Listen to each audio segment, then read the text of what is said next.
Welcome to Joyful Sober. This is a series of conversations with creatives, entrepreneurs, and downright fun people who've discovered that eliminating or reducing booze is anything but boring. I'm your host, Alison Lassick. So before I welcome the lovely artist and special guest, Kate Just, who is here with me, I'd like to just acknowledge the traditional owners of the lands on which we meet. So the Boonwurrung and the Wiradjuri people of the Kulin Nation, and the Dja Dja Wurrung and the Yarra people, and all other Indigenous people who've played a vital role in protecting the lands and waters of our beautiful regions. So by meeting in Castlemaine and Melbourne, Australia, to share important stories, we're participating in a tradition that dates back more than 60,000 years. So I'd like to pay my deepest respects to the elders, past, present, and emerging, and give a huge shout out to any Aboriginal or Torres Strait Islander people who are tuning into this chat. So welcome, Kate. Hi, thank you Hello. so much for having me. Awesome. Kate Just is an American Australian feminist artist who's best known for her ambitious contemporary knitting practice. Kate's exhibited her work across the world and was recently included in the National, a biennial survey of contemporary Australian art held in Sydney. So there's lots of awesome images of her installation and collaborative work titled Anonymous Was a Woman that can be found online if you want to check it out. But her work is super impressive, not only for the technical skill involved and the amount of labor, but the way she takes on social issues like from violence against women to systemic inequalities with grace and ferocity. So yeah, it's really just such an honor and a pleasure to be chatting with Kate today. Thank you so much for that delightful intro. Love that. Awesome. Kate, you were actually the first non-drinker that I connected with after I quit in January 2021. And that was after you put a really open and generous post on Facebook, which at the time I hadn't really done myself. I probably hadn't been brave enough to do that yet at that stage. So it was really cool to see that there was someone else out there who was going on this sober journey. And I guess first off, I'd love to hear what inspired you to make those kind of changes and tell us about that kind of like when you got sober and that kickoff point. Yeah, okay. So my date, my sobriety date my sobriety journey began on December 28th, 2020. So just after Christmas, the season where everyone likes to get a little wild. Yeah. And I think for me, it's a longer haul sort of, it was a longer haul kind of questioning because both my parents gave up drinking in their 40s and identified having problems with, drinking moderately in their younger years.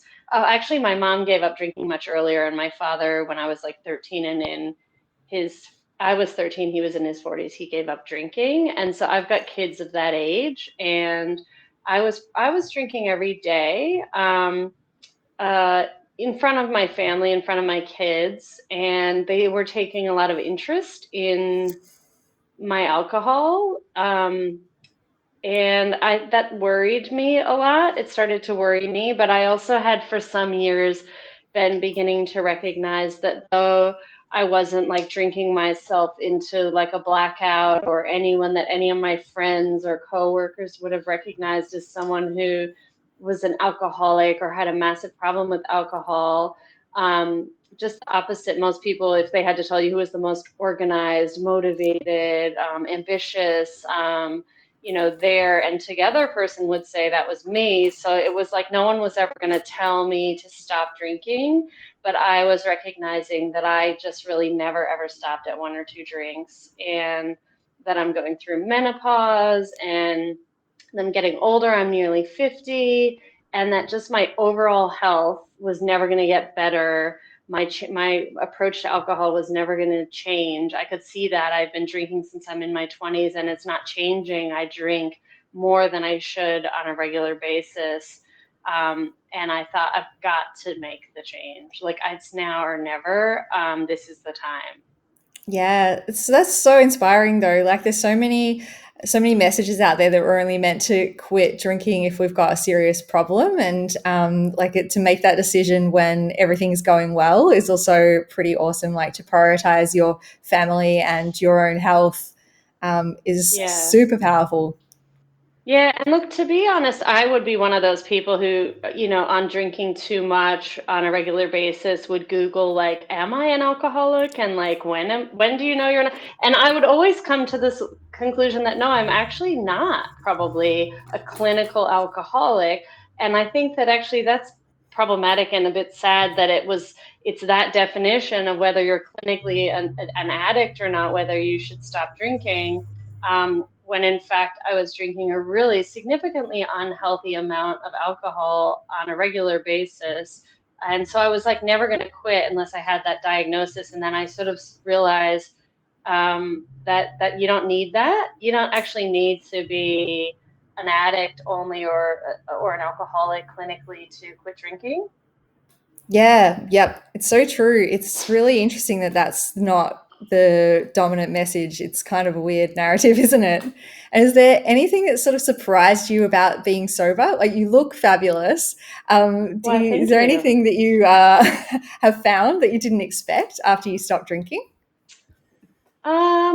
Look, it's interesting because I think that you hear a lot of stories about people who, when they quit drinking, they lose weight and their skin looks great and their friendships are improved, and everything is so positive for them. And I think I'm going to play a bit the devil's advocate and admit to you that actually it's been very difficult for me. And I think I looked good before.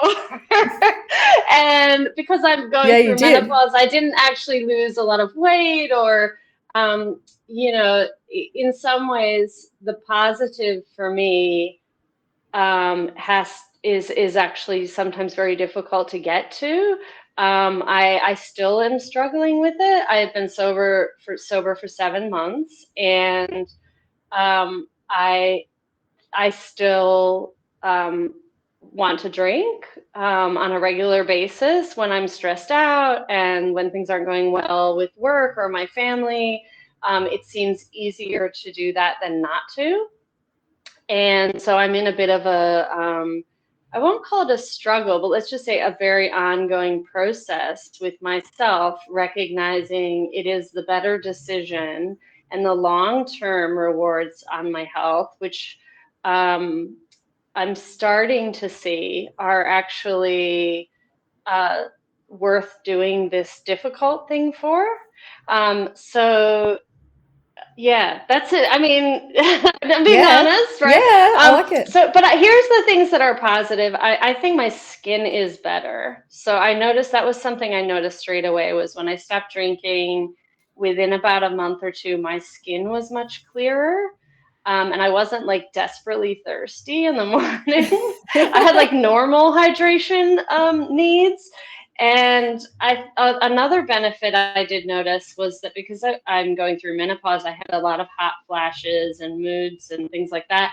And as soon as I quit drinking, it actually all went away. So I pretty much never have hot flashes anymore at all. I have none. Wow, that's so So it was interesting. very connected, yeah. But I Mm. think one of the things that made me quit was that I read this art. Another thing that made me quit, and which is that kind of invisible thing that keeps me motivated, is that I lost in 2020, between 2019 and 2021, I lost three women I know to cancer, different cancers.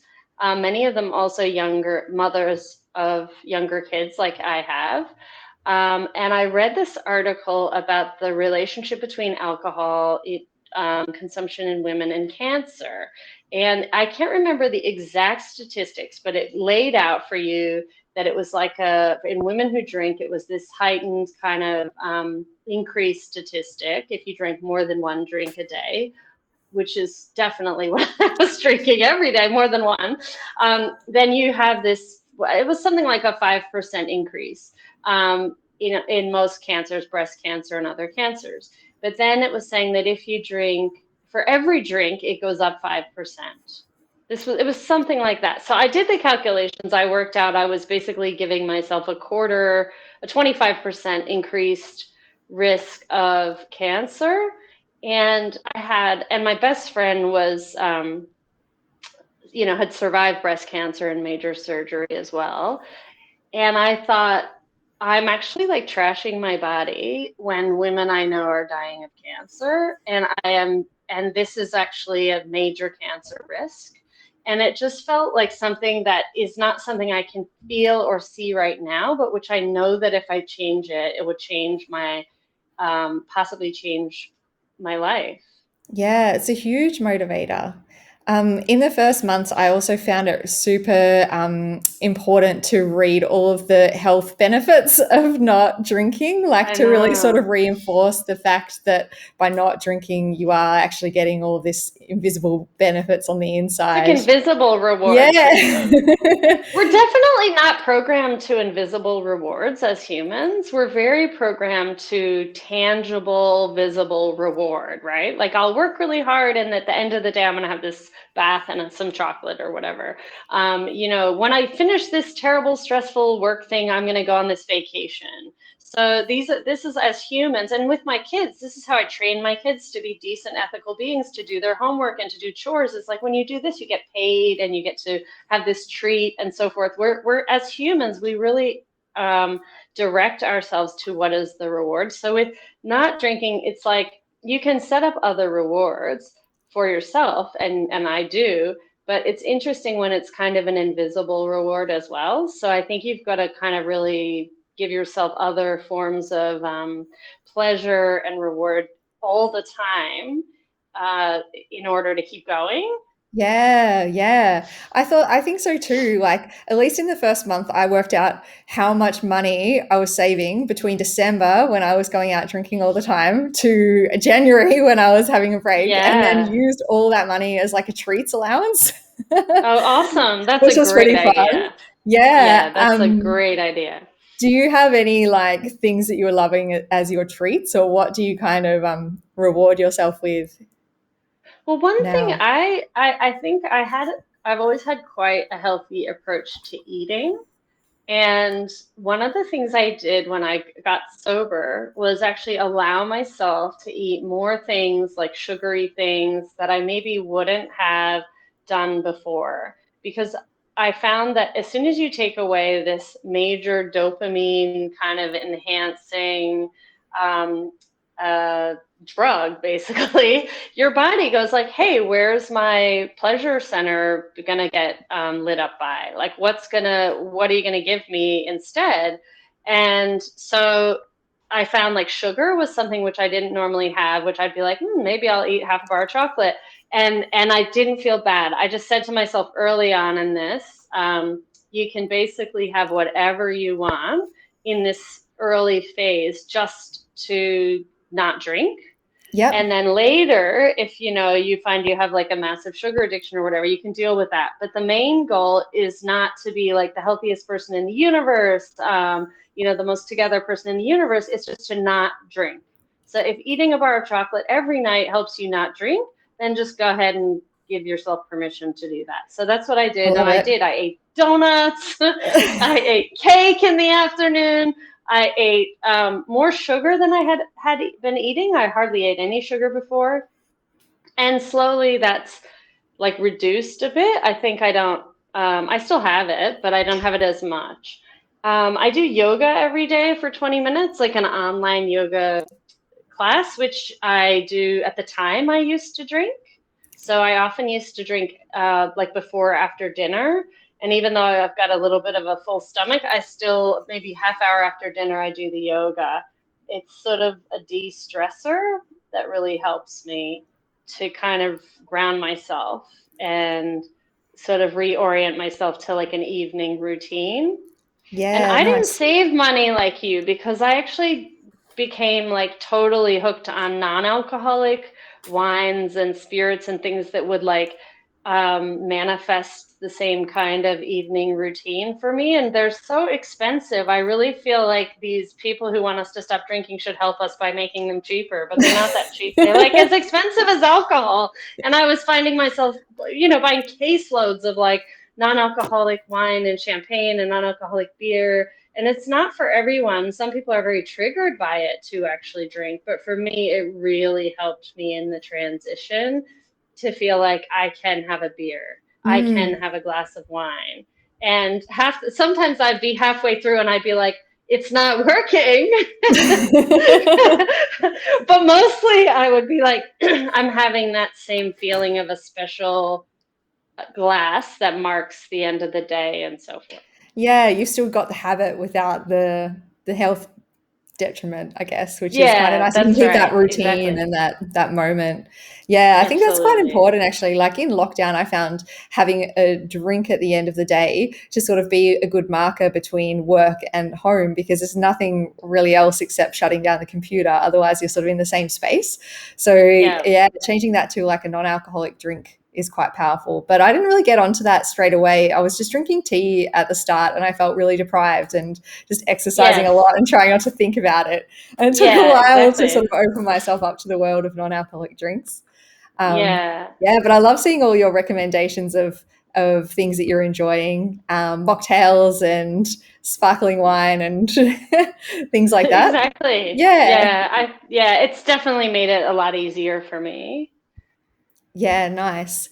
And you mentioned like were thinking a lot about how your kids were seeing you drinking and it was quite present in the home. Do you feel it's changed your relationship with Paula or with your kids or how you interact with them at all?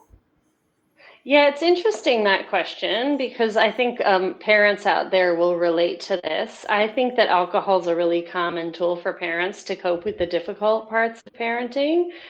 It's that thing where you're like in the middle of the evening routine and the demands are there, and there's like the kids are fighting, and you're making dinner, and you've had a long day, and it's sort of like that would be the thing that would kind of take things down a notch and relax you while you're sort of getting through that difficult part of the day. And it can be difficult as a parent. Like, let's be real and admit that, you know, your kids fighting and asking you for stuff after a long day can be hard.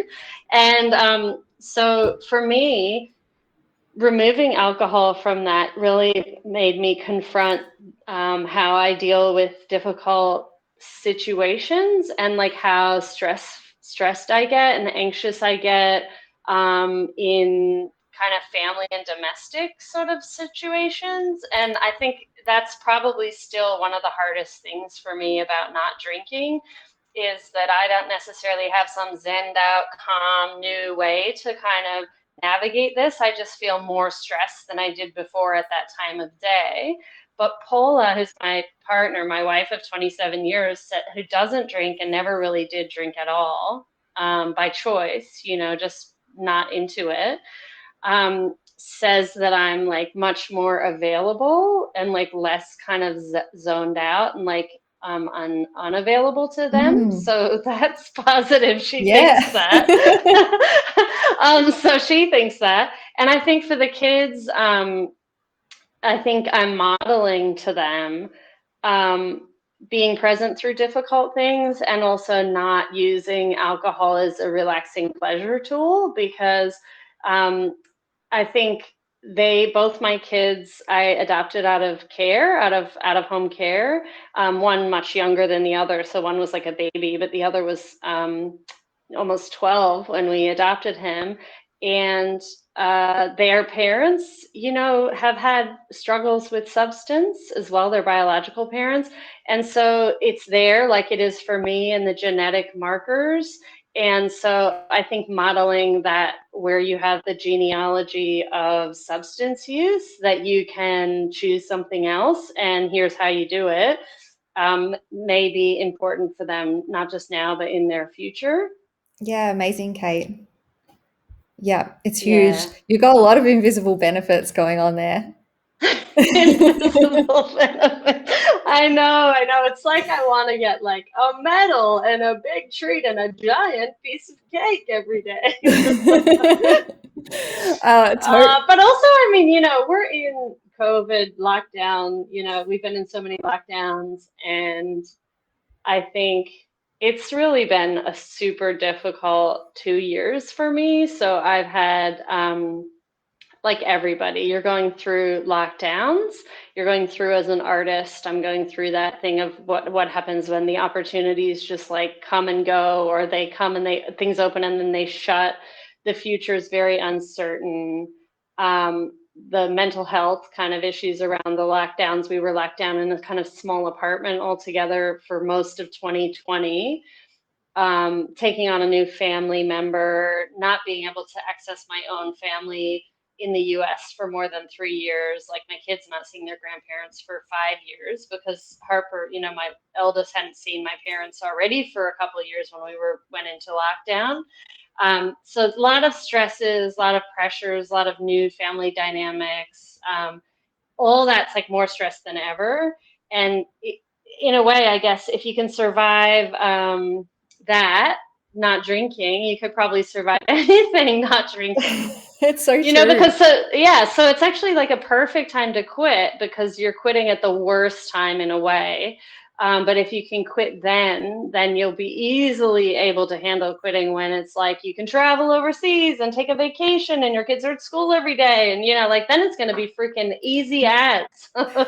It's so true. You say that, but then like alcohol is so woven into all our good times as well as those times when you need to relax or cope with challenging circumstances as well, like on a vacation, having a cocktail at the pool. And like Yes, I know. it's like But I almost like guess as if you're doing everyone, that hard work for a while to build up those new habits and new ways definitely. of being and new ways of coping with and processing emotions versus kind of tuning out from them. That's right. And I think like for me, it's interesting you say that because for me, this is why no one thinks I have had a drinking problem is actually in social fun party situations. I actually didn't drink that much because I don't really drink heaps like my drinking wasn't tied to social relaxation. I'm very social, very extroverted, pretty confident person who doesn't really worry like, will people like me? Will this be a difficult situation for me? So I never really drank to kind of make that easier. I always had a bit of ease with that.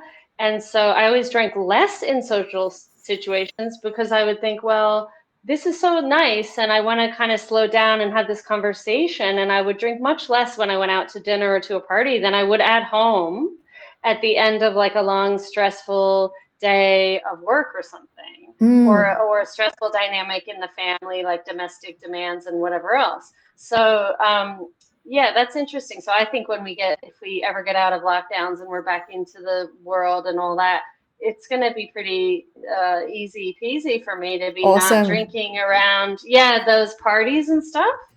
Yeah, Yeah. yeah. That's really cool that you say that. That will be super fun. And when you were up at, say, for instance, the National in Sydney, and you've got those types of events or openings in the art world, I know they're sort of few and far between at the moment, but did you feel like that was pretty easy and fun, or did you feel it's kind of different interacting with the art world in that way after having a few months off? So I found that actually fine. I didn't have any trouble at all not drinking there, but I did actually do I did two things where I did my diva demands, as I might call them, diva demands. So the first thing I did was when they were setting up artists for accommodation for the shows, so we were all flying in from different states and everything. The curator emailed me with this idea that I would stay with a house of these other really cool, amazing women artists. And I thought about it, and I know that neither of them really drinks to excess, but that they both drink. And I decided, no, I actually need to stay in a place alone where I don't have alcohol around me, that's going to make my life a lot easier than if I'm sort of put in a location where everyone's drinking and I can't really get away from it. For me, it's really important that my home base is an alcohol free place. And if it gets difficult navigating no alcohol, I can go there. I don't have Mm. to, like, I'm not like, rootless finding a place to go. So I can go there. So I emailed and said, I actually emailed and said, I've given up alcohol and, in order to maintain my sobriety, it's important to me to have a home base that doesn't have other people or alcohol. So can you please put me in a nice hotel room by myself? And they said yes. Diva demands 101, Amazing. everyone. Just ask for what you need and, sort of make them feel like super guilty if they don't give it to you. And then my second request was to the catering people to definitely have non-alcoholic beer or wine at the opening events and dinner. And my really inspiring dealer, Hugo Michel, one of my dealers, who's art dealers, I should say art dealers. Um, he also gave up drinking and has publicly spoken about that in a really inspiring way over a year ago. And I sort of put us in that together. We'll both be attending, and this would be really important that we have these options, and they provided that at the opening. So I thought that was really great as well. Yeah, awesome. That's also such good advice. Just ask for what you need. I love it. Yeah, it's not necessarily Yeah. diva demands. It's like basic type of thing that maybe we sometimes forget. Yeah, I think I joke that it's diva like because it seems so hard for so many people to do. I actually, interestingly, and not at all disconnected, when I was meant to go to Sydney, I wanted to perform with my work. I wanted to have workshops with my work, and I needed to be there for a month. And the museum said to me, "Well, we don't actually have the funding to put you up for a month." And I emailed Art Space in Sydney directly, and I said, "Can you please put me up for a month in a free residency so I can do this project and liaise with the museum back and forth about how this can work?" And they said yes, and they did that. So I think I do it in the art world as well. I just say, "This Mm, is what I need to make my amazing work." yeah. And what I find is, of course, when you're younger, you do that. People might not give it to you, but that doesn't mean you shouldn't do it. You just always do it. And what I find is increasingly people do give you what you want. Yeah, yeah. And I Yeah. guess then getting comfortable with saying people saying no, most of the time they won't, but what you have to ask, right? To find Well, out. they do say no. They do say no plenty Yeah. of the time, and that's fine. You can say they can say no. They can say, "Oh, I'm sorry, we can't help you," or "We don't have the money for you," or "We can't serve non-alcoholic drinks." But at least you've put it out there what you would need for it to be the best it could be, and if it doesn't work, that's fine also. Yeah, awesome. And can you tell us a bit about what you're working on at the moment? What's keeping you busy in your studio over lockdown? So you can see this one work in the background that's a knitted picture of a protest sign that says, "If God hates gays, why are we so cute?" A question I've been wondering about for years myself as a primo heaps gay person. um, but I'm doing knitted pictures of protest signs at the moment. So they're taken from the public domain and the pictures, and then I crop way down. So there'll be a picture of 100 people holding different signs, and I'll just crop way down to like one sign and one pair of hands, Mm, and knit a version of that, very large scale version of that. And it's a way for me of focusing on the way individual people, just with their own two hands and what's at hand in their home, make a statement, put their body on the line, put their politics on the line. And that's, I'm really interested in how in the last 2 years in a kind of pandemic environment, how a lot of social inequities have really come to the fore like never before. Like in every area of society, it's like protest is at an all-time high. Excluding, of course, those anti-vaxxers and anti-lockdown protesters. Not a fan of them, but all the other protesters. um, yeah, so that's what I'm working on at the moment. yeah, awesome, awesome. And do you find the practice of knitting to be like kind of a meditative thing as well? I always think about it like yoga or, focusing in on those sort of simple breathing or movements. Do you think that practice is also a way of relaxing without booze? It's Or funny because when people used to ask me that question when I was a younger artist, I'd be like, "Oh, come on, it's not meditative making like a giant 5 meter high hedge. It's like horribly, kind of painfully, you know, um, uh, productive or something. It's like a yeah. lot of work, and it's not easy work. But then as I've gotten older, and I've mainly done hand knitting and not machine knitting in my practice, I have found it is actually really meditative to me. It depends on what I'm knitting. So when I did the Anonymous Was a Woman project and I hand knitted 140 panels bearing the same words, and it's a kind of endurance project about women's invisibility and our erasure in society. That to me was completely meditative. I could do it on the bus. I could do it talking to you. I got used to the grid, and it felt completely sort of calming in a way. Mm. But this isn't so calming because you've got a grid and you got 18 colors across a row and you're counting, and it requires a lot of attention. It takes much longer to do one. So they're very different. Yeah, really different practice. Mm. Definitely, yeah. Yeah, I imagine that would be quite distracting from like it'd probably be quite hard if you even did want to have a drink whilst doing that. Yes. Well, Yeah. actually, I'll say this. I mean, it's funny to me now, but I used to do, I always knit all hours. So I knit early in the morning, I knit late at night. And when I was, because I quit drinking late 2020, I was knitting and drinking through 2020, knitting under the influence. And I would make mistakes, as you do, under the influence. And I was calling them I can't remember, something like, my knitting injuries or something like this, and I'd wake up and I'd say, oh, look at this, I've dropped a stitch here and I've done this and that. And it's like drunk knitting. I mean, it's ridiculous. It was like, and it was visible. I have to go and fix it up in the morning. So yeah, my technique is definitely more self-assured, right? I love it. It's like the knitting version of waking up like, hang on, what is this bruise? What What are have these I done? scratches? Where have I been? What have I done? You know, Yeah. who have I texted? You know, it's like you've got it all there in the knitting instead of like, Yeah. and so, Visible I had this record. line about how, mistakes are part of the work or whatever, but, yeah, there's not as many mistakes now. I love it. So good. And is there anything else that you would want to share if someone was like curious about going on the crazy journey of reducing or cutting out booze from their life? What would be, any final messages you would want to share? Well, I guess so. We met because I set up this like WhatsApp group, right, with people that I thought were inspiring and fun artists and people in the art world or kind of writing world who I thought, firstly, I looked at this whole group out there. I thought, oh, I see all these people who are out there who inspire me. They say they want to drink less, but they haven't been drinking for a year. They're doing things that I want to do. They're inspiring me as people. They're doing great things with their career. They're kind people, they're loving people, they're friendly, they're fun.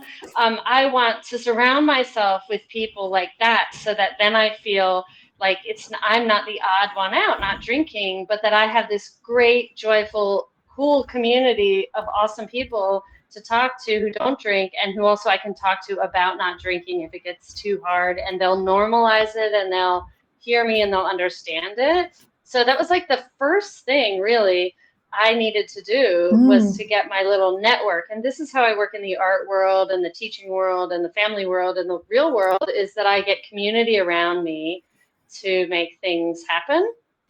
So that was what I did. And I think there's like how many people, six or eight? maybe I even don't know. It more. Yeah. changes in our little Yeah. WhatsApp. And I think it helped me that it stayed to a certain number as well. So it's not just like a free for all, like 100 people in there, but it's a small group, and that we've kind of put a little bit of a limit on it. It's not exclusive. It's just that it's a small group of people who know each other now, who can support each other and who are there for each other through, like, even today you saw there was stuff going on about parenting and difficult moments parenting and the lockdown and whatever else. And now I feel like that for me has been one of the most important things that I've had, is that place to check in around another group of sober people. Yeah, me too, actually. That community factor has been awesome. And like just the way that people are quite vulnerable in this space as well. Everyone is so honest and we're all kind of going on our own journeys, which are as different and as similar as they are just naturally, but we kind of like are there for each other and get each other. It's really nice. It's also sort Yeah, of the intentions of this series as well of Joyful Sober is to start sharing some more of those stories. I think so often we just see the people around us drinking, and most of the posts that I see on social media are people that are out drinking, and it's really thin on the ground any sort of alternate messages in that space. So it's nice maybe to start to share some of those stories a bit further as well. Definitely. It's so great that you're doing this. I think it's really inspiring. And I think that for people out there who are starting to do this, I think that's what you want to do is surround yourself with people who don't drink, who are cool, fun people who don't drink. Listen to this podcast, read books by people who don't drink, hang out with people who don't drink, surround yourself so that when you're back with the people who do, you're like, okay, that's happening, but I've got this cushioning over here with people who found another way with it. I remember early in my sobriety, I was crying, like sobbing actually, on the phone to someone about how sad I was that if I wasn't going to drink, it's like I'm not going to have a normal life because everybody drinks and everybody does this and everybody socializes. And I thought, I'm giving up that normal life. I'm not going to be normal, I'm going to be left out and I'm going to miss out. And I was feeling real sorry for myself. And that was what inspired me to make the group because I thought, well, that's just, if I believe that, then I'll never keep at it. Mm. So I've got to find a new normal of people who think it's normal to have a cup of tea at 7 instead of half of a, pint of whiskey or whatever. Yeah. Yeah, that's what I have to find. I have to, so then I'm not left out and I'm not having fun.